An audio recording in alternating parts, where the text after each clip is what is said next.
You make out for a second, and then next thing you know, your hands on your pants, and your pants are coming off, and they're hard, and you're like, I'm not ready yet. And so, as a result of that, foreplay is not a suggestion, it's a requirement. Hi everyone, so today I have Dr. Emily Morse. She's a sex therapist, author, TV personality, has a masterclass, radio show, and a podcast called Sex with Emily. Welcome. So good to be here with you, Violet. She is a reoccurring, wow. You know what? It's fine because I'm not perfect. So I mess up. Great. I'm so not perfect. So now I can just admit it. So she's one of our favorite guests I constantly have on this podcast when it was a different name, to talk to be crazy. She always comes on. We always have so much fun. So today, which by the way, you guys, make sure to check out the episode that I just did on her podcast. It gets emotional. We get serious. We talk about dating and also accepting the fact when it doesn't work out. And you get to see my vulnerable side. But the fun part starts right now, because now that I've finished crying, we can have some fun. And we're going to talk about sex and everything you've ever wanted to know. That's it. We're getting into it right now. Yeah, let's dive into it, since we're all about this month about, you know, being positive, body positivity, self-love. I think it's important for us to love ourselves in one of the most vulnerable places ever, which is in the bedroom. So hard. It's so hard, yeah, no matter how confident you are. And just to normalize that we all go through it. It's not easy for anybody. Anyone you think is, oh, she's perfect and she looks amazing and she must feel great in the bedroom. Nope. We all struggle with it, and it's a process. It's a struggle to feel sexy in the bedroom when you're naked and all eyes on you. You're like, oh my God, is this person looking at my cellulite? Is this person looking at my scar? And he's just like, no, oh my God, vagina. And I get to experience it. Like, that's all he's thinking. And we're like, oh, what is he looking at? Oh my God. He's not. You know? Yeah. So, they're not. Okay. Let's start off with, do you have any tips when it comes to feeling more confident in the bedroom? The most important thing about being confident in the bedroom is being confident outside the bedroom. And confidence, I just want to say, it's kind of like feeling good, feeling happy, feeling sad, some days you're confident, some days you're not. Some days you're feeling, so confident is something that we're constantly working on, okay? So it's not like you arrive to a place where you are always confident in the bedroom, okay? But how it starts is recognizing places where you might feel vulnerable in the bedroom. So maybe we start with, you just don't love your body. There's parts of your body that you do not like. And I'm telling you that everybody you ask will have that part. There's nobody who says, well, I just love everything. So let's say there's parts of your body that you think, oh, well, I really don't want anyone to see my, you're worried that you're with a partner and they're going to notice that your left breast is bigger than your right breast, which, by the way, everyone's breasts, we're all asymmetrical. So the left side of our face is different than our right side. But let's say you have a breast thing or you have a scar thing.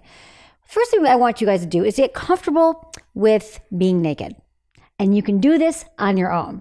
So, think about this. You're never naked. Maybe you don't love your body. You don't want to look at yourself. You're not comfortable. And then you get naked with someone. Why should you feel comfortable? Right. You spend all day beating yourself up maybe for your body, worried about your body, and then never looking at it because you can't look at it. And then all of a sudden you think that you should just be blossoming in the bedroom with somebody. That doesn't work at all. So there's something called exposure therapy, which we probably need a better name for that because it's not very sexy, but you're going to get naked and you're going to look at yourself. You're going to walk around your room. You're going to get comfortable in your house and you're going to look in the mirror and you're going to play some music and you're going to take a look at your body and you're going to look at it. And I'm going to make you stand there for about 30 seconds to a minute and just look at it and look at all the things that you maybe could love about your body. Like maybe it's just that your knees or your legs get you to walk across the room. Or maybe it's you really love this, the nape of your neck. And it's to practice getting to see yourself. And then we're going to go from there to looking between your legs. So I understand there's a lot of shame that a lot of women, and I think we're talking to a lot of vulva owners, right? Vulvas are the external part of your vagina. So we could say vagina owners, vulva owners, whatever your gender, if you have a vagina. I often ask them, could you pick your vagina out of a lineup? Like if there was like 100 of them on a wall, could you say, that's mine? Yes. You could. Great. Yes, but I could only after you and I started to have so many conversations, because when we first met, I was very open about the fact that I always felt weird about guys going down on me because I felt weird about the fact that there's so much happening there. Even if I feel confident just standing with my vagina, I was like, when I open my legs, there's so many flaps and there's fluids and there's all these things, and it would make me uncomfortable with the guy going down me, and you made me feel more confident by telling me to look in my vagina. And I mean, at the end of the day, we all have one home, and our bodies are our home for the rest of our lives. So eventually you have to be comfortable with living in this home. Yes, exactly. Right. Well, I'm so glad that helps. So now you could pick yours out. So really and the reason why I want you to do all this stuff is because it's going to help you connect to your body. So it is your home. We're not separate from it. We're not separate. I was talking to a young woman the other day, and she was like, 17, and she's like, I just don't want, I was a friend's, I can't, whatever. She said, I don't want to look.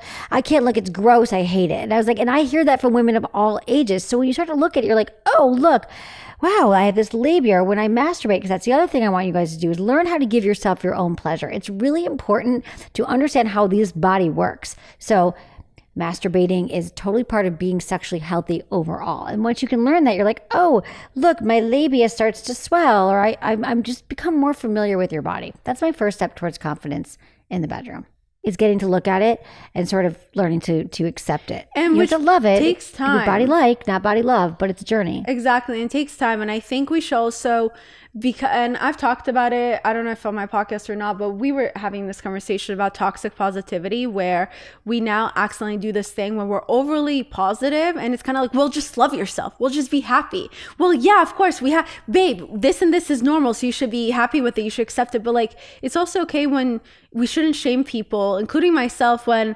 I know I'm supposed to love my vagina. I know everyone has a vagina, and it's normal. Not everyone, but you know what I mean? And it's like normal, but I still will feel self-conscious. I know I'm supposed to love it because it's normal, but I still don't. And I'm still working on it. So I think we should also be accepting of that, because I still get self-conscious. It's weird. I mean, I feel like it's very intimate for someone to go down on you. You have to feel comfortable with someone going down. First, you have to feel comfortable being naked in front of someone. Then you have to be comfortable with someone going down on you. Then you have to be comfortable with even asking for what you like. Then you have to be comfortable with being yourself when you're enjoying it and all that, because you have to kind of release and be comfortable and let go and like relax in order to actually enjoy what's happening. I mean, it's a lot. And be with a trusted partner. Be with someone you trust. Like, I get it. Maybe there's one night stands. It's really empowering. I can just, have casual sex and it's cool. But yeah, you might not have the best sex of your life that way, because you want to be with someone you can trust. And I'm not saying they have to be your forever person, but someone that you trust, you're going to be much more able to surrender and to feel like I can receive or I can give, and I'm not worried what the aftermath is. That's also how you build confidence in the bedroom, is by being with people that you actually trust and feel good with, and then you've repeated experience with that. So, and also, yes, your vagina is like snowflakes, really, and they're all different, and there's no one way they should be. And the problem is porn has really made it so you only see one type of body. When you see porn, it's not real. Like, it's actually like labias are tucked in. They're cheating towards camera. There's makeup. It's not actual vaginas. Like, it's not a vagina in the wild. So I'm just saying, your vagina is great. It's beautiful the way it is.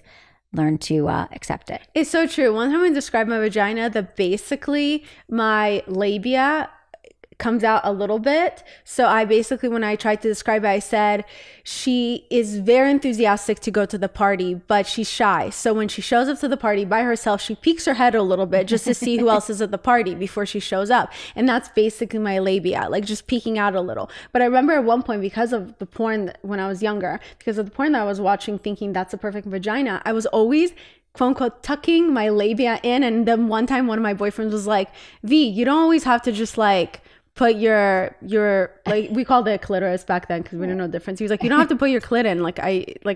And I was just like, what are you talking about? Mine is tucked in. And then I was just like, fuck, I'm so embarrassed. But it's so stupid, Yeah. But I felt the need we talked about this on my episode on Emily's podcast, where I had the need to always be perfect. So it's just like, oh, I need the perfect porn vagina. Oh, and I need for it to look perfect when I open my legs. But let me tell you, I have a lot of friends who have gotten their vaginas done. Really? Yeah. Tell me okay. And it still does not look like the porn star. They got it done because they chopped their labia, or they got it? Yeah, they chopped the sides of the labia in order for it to be more tucked in. And it's still, some of them are not fully tucked in. And they still can have their insecurities when it comes to their vagina. So at the end of the day, no matter how many things you change about yourself, if you don't change how you feel inside, Nothing doesn't matter. changes. Exactly. I want to say perfect is the enemy of orgasm and pleasure. I had never thought perfect is the enemy of pleasure. Yeah. Like if you're striving for perfection in the bedroom and you're striving for perfection every area of your life, you're not going to have any pleasure, because pleasure is not neat and tidy and it doesn't look good all the time. But we're talking about pleasure, like we're talking about sex, and I want to normalize it. Like you could have so much pleasure. Like you could learn how to have like an orgasm or immense pleasure from someone just touching the inside of your elbow. I mean, we have so many nerve endings on our body, but we're so worried about how we look and how we come across and how my moans. Like I remember the first time I was on your show and you were like, one of your first, this is how you guys should go back and listen to that, because I feel like you've grown so much, but I feel you were like, how do I make a better orgasm face? How do I give a better blowjob? I don't like my vagina. And now it's like, look at you. We're like, no, and I'm telling you, the partners that you're with that are going to shame you and they're like, oh, your labia, they're not your people. Like you're going to find people who are just so psyched to be with you, a beautiful, confident person who just knows that they're deserving of pleasure. And when I say pleasure, it's sex, it's everything. It's touching. But I like that you said first you have to get to know yourself, because when I started working on that, where I got comfortable looking at myself in front of the mirror and all that, I ended up taking it with me to the bedroom. So then when I'm with a partner, the trick that I do for myself to get confident and comfortable is I actually look at myself in the mirror when I'm undressing as there's someone else there. And it's as if for a second I'm alone again. And that's how I feel confident, because I'm looking at myself, and I get turned on by myself. And then my partner gets turned on by watching me get turned on by myself. Yes. But it's really that trick. Like for a second, I'm all alone again and I'm getting undressed in front of the mirror. I see all my angles and I feel good about myself. And then I'm like, oh, you're still here. Okay. Let's go. Welcome to the Violet Party. Well, research says, as you like to say, research says that there's been a lot of studies that have shown that when women look at themselves in the mirror during sex, they actually get more turned on. It's really hot. So like put a mirror in front of your bed. Yeah. Really? Yeah. It's hot to look at ourselves. Have you looked? I mean, you have. When you're having sex, it's hot. And I love that you're like, I don't care who else is around me. Hello, well, it's Violet. my way to kind of get in the zone and to be comfortable, because there's nothing sexier than when your partner is so turned on and feels sexy and good about themselves. And trust me, I've interviewed a million people for research and on my podcast, men and women and every other gender, and they don't notice all the things we notice about ourselves. No one is your biggest critic than yourself. Exactly. They're just so happy to even be intimate with you. Exactly. They're just like, I'm so happy I'm getting laid. They're not going, I wish that she didn't have that extra pound that she gained, or her toe wasn't weird, or what are things you wear? I have a mole. There's a hair. Yeah. Sometimes I get so in my head, I'm like, well, I'm not ready to have sex yet because I need to lose a couple of pounds, and then I'll feel better about myself. And then it's so funny. It's whenever that I feel, quote unquote, that I need to lose a few pounds before I'm even ready to get naked. That's usually when I find someone, I'm just like, I just want to have sex with them. And then I have sex with them. And of course they love my body. And then I'm like, what was I insecure about? Like they were just happy to be invited to the vagina party. Exactly. The Violet's Vagina Party. Should that be the name of your new podcast? Maybe. I don't know. It's just a thing. It's a good alliteration. But okay, so now you got comfortable with your body. You're like, okay, let's go. But I've seen so many jokes circle around to the point that at this point, I feel like it's not funny, where girls are like, wait, you guys get foreplay? Wait, you guys get kissing? Like, it doesn't just go straight to sex. And I get the jokes, but it kind of did make me worry. How do you have, whether it's someone new you're not that comfortable with, or whatever it is, how do you kind of get to slow down, be like, hey, I want foreplay, or hey, can you go down me? How do you have those conversations? It's a great question, because I think that maybe with people who are just starting out having sex, they just see, again, I'll go back to porn, and I'm not bad. I mean, porn serves a purpose. Porn is great. But the problem is that most people learn about sex through porn. Porn doesn't show the like kissing and the making out and the slowing down and like getting dinner and coming back and making out again. It just shows pounding and going right to penetration. So how you do it is listen, we are responsible for it. So we set the pace. So we set the pace in any situation. So when you're with somebody and it starts to escalate, you get to breathe and say, you know what? Like, because I think what happens is you make out for a second, and then next thing you know, your hands on your pants, and your pants are coming off, and they're hard. But for women, we're not turned on yet. We are slow cookers. Women are slow cookers, and men are their penises are frying pans, and we slow cook. We get turned on, we get aroused, and so as a result of that, we're not turned on yet when they are, because they see you and they visually have an erection. They're coming at you with a penis, and you're like, I'm not ready yet. So what you get to do is you just slow down and say, wow, I just want to take a beat moment here. You look hot. Like you can put their hand on their penis and say, let's go back to I just really love making out with you. Let's just slow down for a minute. We set the pace. You are allowed to set the pace. Honestly, it's just a habit. The habit is that women are trained. I'm going to say women on your show, but I often say vulva owners and penis owners. But you guys get what I'm saying, no matter what your gender. But typically we are trained to go along with what the penis wants, because the penis has always been in charge. In fact, procreation, sex was always about procreation. Like it was always about sex is defined as penis goes in vagina. Well, the majority of people with a vagina are not going to have the most pleasure with a penis. Only 20% of vulva owners have an orgasm with a penis. Most of our pleasure is coming from foreplay. It's coming from making out. It's coming from slowly undressing. It's coming from kissing our nipples and slowly undressing and going down on us and massaging and making us feel safe. That's the buildup. That's the slow cooking. That's like the juices. That's getting it going. And then we're going to boil to our arousal. This is science. This is physiology. I'm not making this up. We're not trying to be difficult as women. Foreplay is not a suggestion. It's a requirement. 100%. And I think again, it's all the movies to blame. Like you watch every rom-com, which I think is the worst thing to watch. And it's like, well, every rom-com starts with, I'm 20 years old and I'm the CEO of Vogue. And I live in a New York apartment that's 3,000 square feet and my rent is $500, but I'm just like every woman. And if I don't find a man, then my life is over, even though I'm 20. Anyway, the point is I find my man and then they start to kiss. They start to kiss within 2 seconds. They're having sex. Yep. And literally he gets on top of her and she goes, oh, exactly. Yes. And you're like, wow. So then you watch that and you almost feel weird that you're like, oh, okay, slow down. Because you watch these movies and she has an orgasm the minute he just touches her. Yeah, the majority of women are going to orgasm in between like 10 minutes and 40 minutes. Probably more like 20 minutes and 40 minutes, to be honest, especially if we're with a partner and a new partner, it might not happen. So that is just so unrealistic. There's no kissing. There's no slow undressing. So yeah, that is the rom-com. That's most movies. And so that's why a lot of us walk around feeling inadequate and broken and faking orgasms. Yeah, not to mention the funny part is that not only like you said, 20% of women are actually able to orgasm through their hole, but also research found that the more common vaginas are vaginas that their vulva is not fully in. The more common vaginas are the ones where the vulva is out. So now we find out that the more common vaginas walking around on this earth are where their vulvas are out. And it's more common where 80% of women do not orgasm from their hole. But for whatever reason, we all walk around wanting the complete opposite of what's not common. And we all think that's normal for whatever reason. Well, for whatever reason, it's society, it's patriarchy, it's culture, not to bash men, but like that's how it's been for a very, very long time. And penises are going to have more pleasure in the hole. Not more pleasure, but that's the pleasure that they understand. Whether it's your mouth hole or your butt kind of hole or whatever. So it's more like it's up to us. It's up to us that we are responsible for our own orgasms. We're responsible for our own pleasures. And you, everybody here is responsible for changing the discourse, changing every way that a thing about sex right now that is wrong.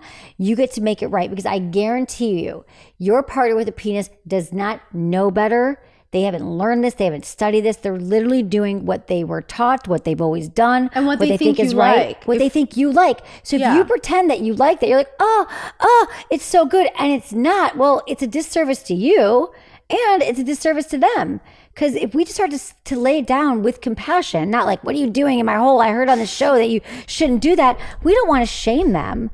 But I'm telling you. I should have fucked your brother. You're a loser. Exactly. But I used to think that, I don't know if you thought this way, but I used to believe that men, boys, were shipped off to a secret. I really believe this.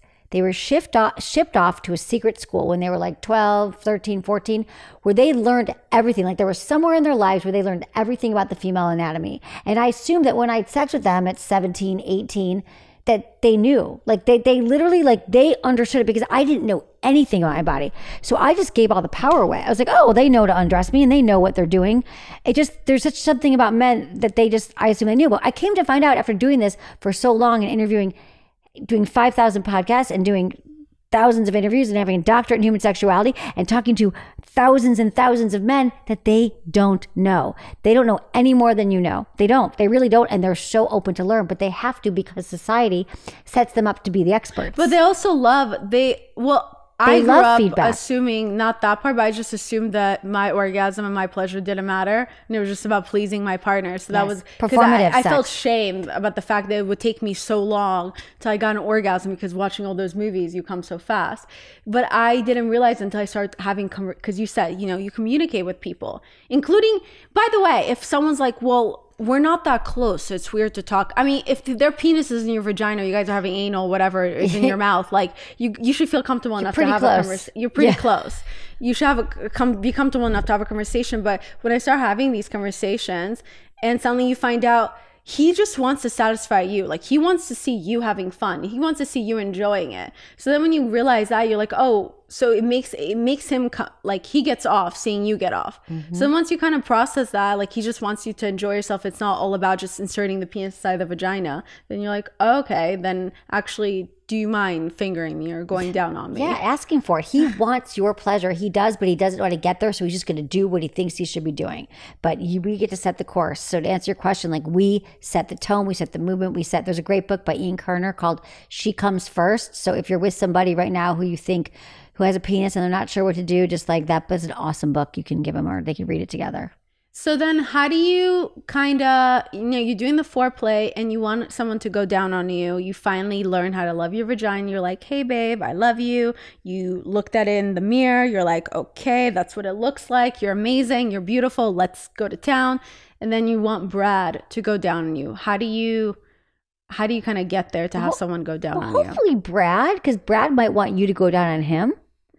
And before you go down on him, you should just say, oh, God, thanks for inviting me to the Brad party, but there's another party going on in my pants, and you're invited to that. So I think it's more like there's no option for them to start putting their penis inside. So I feel like you just sort of let it be known. It's the way you move your body. Do you know most of what we say, 80% of what we communicate is through our body and through our facial expressions in our body. It's not actually the words we say. So if someone's making out with you, they're kissing down, you just kind of push your body like that's you're just like this is available. You can kind of start pushing the head. Yeah, you could push it. You could. You know the head. I always tell guys that.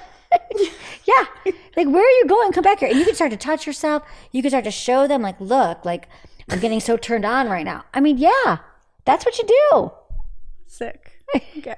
I can't wait. Yeah, look. Hey, look. Sometimes too with God, I'll be like, because sometimes I'll use toys with partners too, just to show them, because I love toys. I'll be like, oh, I brought you toys.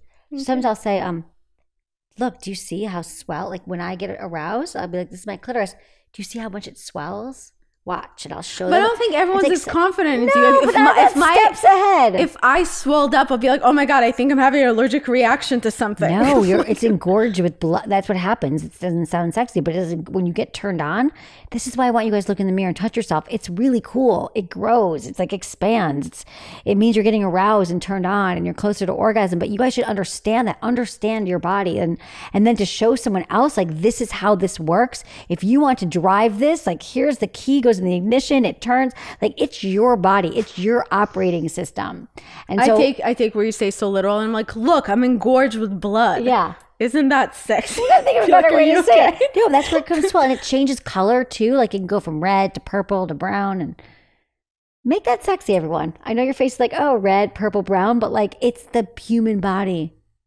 No, guys get so, yeah, you're so. Recently, the last guy I was talking to, like, he went down me without me asking, because first we had sex and I wanted to quote unquote get it over with. So I was like, let's just get to the sex part. And then afterwards he was just like, we started hooking up again. And instead of us going to sex, he like pulled me towards the end of the bed and started going down me. And I was like, oh my God, what are you doing? And he was just like so excited to be there. He didn't care the fact that we just had sex 20 minutes before, so obviously I don't know what you didn't have to wipe, like I didn't wipe or anything, but he was just so excited to go to town, like, no. And then I was just like, okay, oh wow, okay. And he just like, shut up, and he just kept doing it, and it was so hot, you know. That's hot, because he took control and he made sure to satisfy me before we even took it further, and I really appreciate that. And that was really cool, because it reminded me like, oh yeah, he wasn't thinking about anything. He was just so excited to pleasure me. Yeah, I think it's just, I love that story, because it's like that is going to happen. And there are plenty of lovers who are going to be like, I'm so into this. And I think, again, I'm just going to say that it's the ones that aren't doing that. I have to say that it's just because they don't know better. Yeah. They've just been following what society tells them, what their last partner wants, what they know to do. But I think once you start to just with your body kind of start to expect it. Like if you're with somebody and you're naked with them in the bedroom, about to get naked, just accept the fact, just expect. Why do we say this? Expect that you're going to get your needs met. Start to expect, just like women expect we're going to make as much as a man's dollar. We're going to expect we should get the job. We have equal rights everywhere. You get to have equal rights in the bedroom. So I'm just going to expect that I'm going to get my needs met. I'm going to start to assume that, because it's kind of like you were talking about this earlier when you said that you were so much about, and I was the same way, we call it performative sex, where it was about giving to the partner, like how do I give them a blowjob, or how do I make them feel better? Then they're going to like me. But we want to just change that narrative and be more about what you expect, what you get, what you deserve. Not to push. They deserve pleasure as well. Penises deserve it too. But we have to change the paradigm. So what do you do with the guy who goes, going down girls is not really my thing? You tell them that they're not really they're your thing. You say, you know what? Thanks for sharing. Now, I actually had that situation, and that's what I said to the guy. I said, you're not really my thing. But I think I really was confused because I was with a guy and he wasn't going down on me. And we were together for like 6 months. And finally I said to him one day, we were at dinner because I was like confused. I'm like, I'm going down on you. You're getting all your needs met. And I said, can you tell me what is it? I said, is that you're not sure that I like it? You're not sure what to do, or it's just not your thing? And he's like, you know what? It's not my thing. And I remember like taking another sip of my martini because I did it outside the bedroom. I had the conversation. Like I always say, the communication tips are to talk about it outside the bedroom. And I just thought to myself, he can't possibly be my thing. And I just said, you know what? I just don't think this is going to work. It's a really important part of my arousal process is I require it. So, but I have to say, for guys who aren't into it, they might genuinely not be into it, but it's usually because they feel like they don't know what to do, because the vagina is confusing. Everyone's different. There's so much going on. Like a penis is pretty straightforward. Like you put your mouth on it, you know. I mean, up, down, up, down. Yeah, I did a comprehensive blowjob podcast. It's Sex with Emily if you want to hear. I mean, there are nuances to it, but it's pretty. But with this, they're like, is she innery, outie? What's going on? So I think that you just have to, you know, if the guys don't like it, I think that it's confused. It's either because it's confusing, they don't know what to do.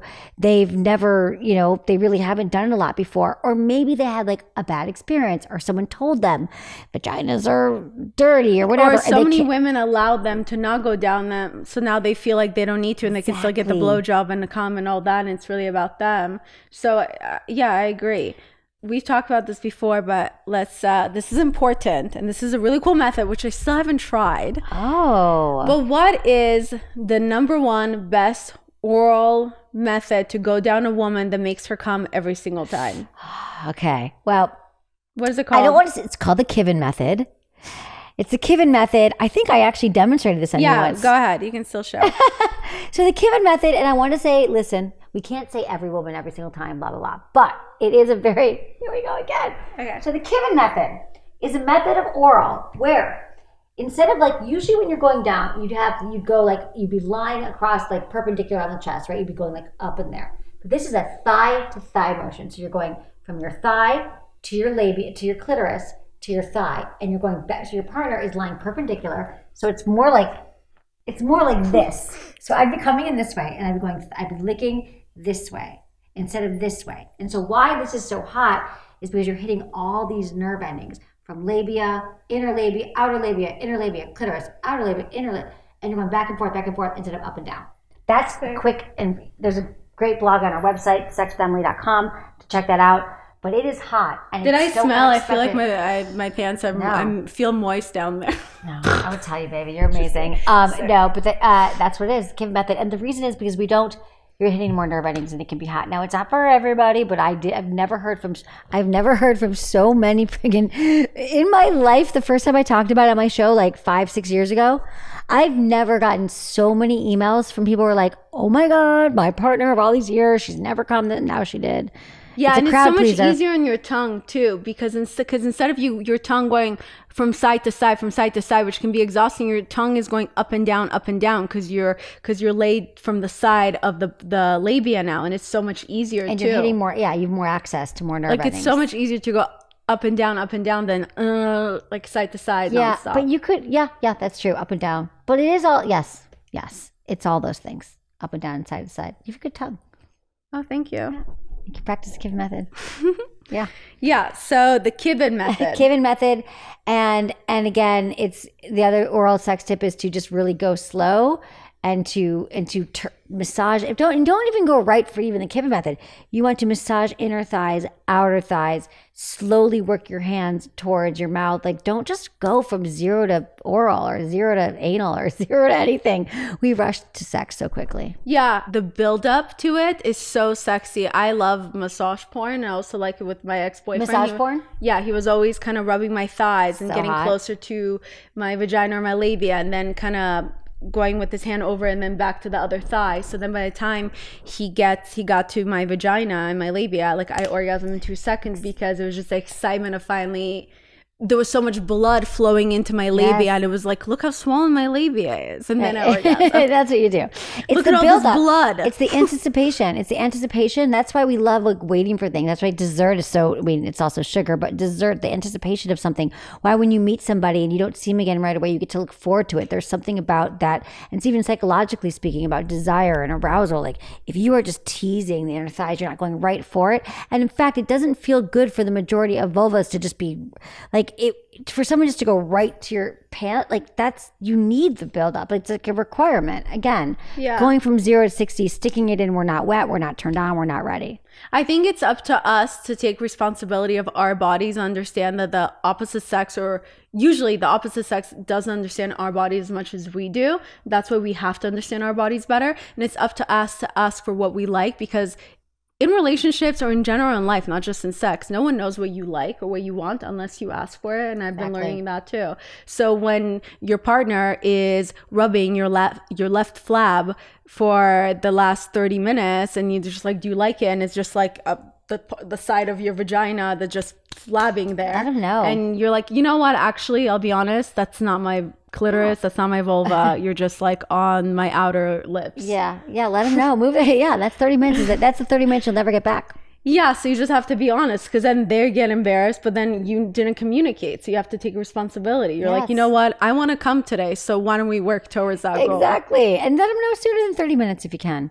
Yeah. Because they want to please you, but we're so afraid of speaking up. And, you know, I don't know. I've been a people pleaser before and not been kind of just like, oh, they'll figure it out. You're like, they won't, like, he'll get annoyed with me. Yeah. Because I'm taking so long to come, or he'll get annoyed because I'm asking for something. It's like, dude, he should be so lucky that he's even in the bedroom with you. So lucky he's between You have your to legs. remember to say that to yourself. Yes. And we all forget to do that. Yeah. I get insecure in the bedroom sometimes too. Yeah, we all do. Okay, so now he went down you, he did the give it method on you, and now you're like, you know what, I want to return the favor, because you're king and you deserve it. Yeah. So what are some good methods to give good head? Okay, so the first thing is you want to, every time you're in front of a penis, or a vulva for that matter, but we'll take a penis, is a new opportunity to kind of get connected with it, because they're all different as well, in the sense of like, we don't know what this partner wants. We don't know what they want, you know, and to be like, think about it this way too. It's an extension of this person that you're with. It's an appendix. It's an appendage. Like, think about it, sticking out, and it's like part of them. So if you're somebody who's like, oh, I'm grossed out, or I don't want it, it's like, this is someone that you're actually excited to have sex with. Like, just make friends with it. Be like, okay, I'm here. I'm looking at it. And then remember, like, hi, like, take a look at it. Don't, like, I think we just go right into it, but it's the same thing. Like, I've found that a lot of people with penises like to also be warmed up. So you can do the same thing. Start to, like, while you're looking at it, you can kind of play with their thighs, massage their inner thighs. Like, you can tickle their balls, right? Balls are interesting. Not everyone with a penis is into their balls being touched. So you get to kind of test the waters, see if they're into it. And then really you just want to start to, you don't actually blow. So it's confusing name, but you want to, you kind of want to like lick the shaft. You also understand, let me back up, the anatomy of the penis. So the tip for the typical penis owner is the most sensitive part, the tip of the penis. And then there's also the frenulum. So for an uncircumcised penis, the frenulum is the underside of the penis where the shaft meets the tip. There's this part on the underside where the foreskin used to be, where it's cut off, where the foreskin was chopped off. So there's a little area right there that's really sensitive. It's called the frenulum. Circumcised or the uncircumcised. Oh. And it's like, think of it as like your new best friend. The frenulum has a lot of nerve endings on it. And so you can circle your tongue around there. You can kind of apply a lot of pressure. It's right near the tip. So you're kind of going over and under with your mouth or your hand. And remember that every blowjob, like your hands are a very important part of it. You don't have to just use your mouth. I mean, but then if you want us to get down to it, like my best tips for you are to make sure that you're wet enough. So a lot of people have problems with saliva. Just make sure you drink water. You could use a lot of lube. There's a lot of great flavored lubes out there that are just like taste delicious. I brought you one that's like mint chocolate or creme brulee. It's like delicious. And so if you want one that tastes good, you want to make sure it's wet. You want to make sure that you are into it, that you're enthusiastic, that you're making eye contact. You're not just like, oh, it's actually a Eye job. contact is hot. Eye contact is really hot. Yeah. There's something about looking in their eyes. You've got their penis, you're doing the whole thing. It's really, really hot. And you want to pay attention to what they actually want. So listen, people's bodies, just like with the vulva owners, you can tell if they're into it. Are their eyes rolling back into their head? Or are they just sitting there? Are they actually responding? And it's okay to say, does that feel good? Do you want me to go faster or slower? Because in the moment, like, again, I've been with several penises in my day and they all want something different. They do. It's straightforward. I'm enthusiastic. I'm making sure that I'm wet enough. I'm using enough, hands and mouth ratio. But some, again, like their balls play with, some don't. Some like it a little faster, some like a little slower. It's all different. And another great way to cut to the chase here and to find out exactly what your partner wants is mutual masturbation, where they're masturbating and you're masturbating. Because what I've learned from that scenario is that, number one, it's hot to see what your partner does and it's a turn on. But number two, it's also educational. So what I've learned to give the best blowjobs by watching someone I'm with, like, oh, I didn't know that he pulls his shaft taut and his hands going up and over the tip. So guess what? When I give a blowjob, I'm doing the same thing that you just did. Oh, that's so cool. Yeah, because I know what you like. I know what's going to get you there. They're telling you. So I love that because I was previously, I think I was dating someone that wasn't circumcised, so it's much easier to give head or hand jobs with someone that's not circumcised because they have the fluid. It's like slip and slide. I don't know how to explain it's a little slippery. Yeah, but it makes it easier. foreskin. So you can with the foreskin you can pull it down to give the head and all that. And after that, the last guy that I was seeing, it's like you pull it taut. It's kind of like, it's like a built-in masturbation sleeve. Yeah, and then the last guy I was seeing, he's circumcised. So then when I accidentally did the same thing, assuming everything's the same, or like with the porn that you watch, it can be sometimes like the glock or overly aggressive. I tried to pull down the skin. There's no skin to pull down. So when I did that, and then I tried to go rough with my mouth, like go like that, like I did with the last guy, he was just like, oh, whoa, okay, it feels like you're trying to suck out my penis. Right. Like, relax. I was like, oh, shit, sorry. Like, I just, you forget that, oh, every person's different. Like, his penis is more sensitive than the other guys, and like his skin is more tight to his penis, so I can't do that because it was actually painful. It wasn't sexy. Yeah. So then I'm like, oh, okay, so he likes it differently. So I think we forget that there's not one method to head or to going down on a woman. It's just, it's whatever they like. Yeah. And a lot of people worry about confidence with this. So I'm not experienced, or they've probably been with other lovers who are way better at it. It's like I have to reinforce it. Every time you're with a new partner is a new opportunity to learn what they specifically like. And they're going to tell you, they're going to show you if you pay attention to their body, you're open to learning. Like, it's not so much about having, like we talk about confidence. It's not so much about having all this experience. It's about really being present with the person that's in front of you, because there's a lot to learn in that scenario. You could learn presence, and you can learn mindfulness, and you can learn learning how to look for cues in their body and learning how to communicate. You could do that with anyone. I like them watching each other masturbate. That is really hot, and I didn't realize you can also learn what they like because they're doing it on themselves. Yes. That's so true.